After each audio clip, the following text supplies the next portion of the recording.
Welcome back to my video guys. আজকে আমি Swiggy করছি। তো আমি সকালবেলা দমনা পার্কের এখান থেকে যাচ্ছিলাম, তো একটা পুলিশ আমাকে মানে হাত দেখে দাঁড় করালো। আমি ভালো মনে তো সব কিছু জানতে চাইবে যে তোমার লাইসেন্স আছে কিনা, কিছুই জানতে চাইলো না। সে আমাকে এসে খালি আমার বাইকটা একটু দেখলো, দেখে বললো কেমন মাইলেজ দিচ্ছে, 60 না 70। স্যার প্রথমে দিচ্ছিল 65, কিন্তু এখন এই গার্ড লাগানোর পর থেকে এখন আর এই যে গার্ড লাগানোর পর থেকে এখন আর সেরকম মতো মাইলেজ দিচ্ছে না। এখন ওই 55 কি 60 দিচ্ছে। তো স্যার বললো যে তো এখন কি মারছো, ইয়ে কি র্যাপিডো মারছো? আমি বললাম না স্যার, র্যাপিডো কি মারবো, এখন তো সবাই আপনার মতো এত ভালো না যে এত সুন্দর কথা বলছে।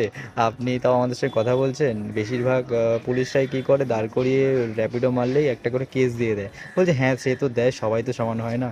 তো আমি বললাম ভালো লাগলো স্যার আপনার সঙ্গে মিট করে। স্যার বললো ঠিক আছে, আমরা তো বন্ধুই হয়ে গেলাম, মাঝে সাঝে এখান দিয়ে যাবে তো দেখা করে যাবে আমার সঙ্গে। স্যারের নামটা আমি ঠিক জিজ্ঞেস করবো করে আর জিজ্ঞেস করা হয়নি, কারণ প্রথমবার এইভাবে পুলিশের সঙ্গে আমি কথা বললাম। তো আমার এক্সপিরিয়েন্স তোমাদের ওই জন্য শেয়ার করলাম। তো এইটাই হচ্ছে ব্যাপার, সব পুলিশ কিন্তু সমান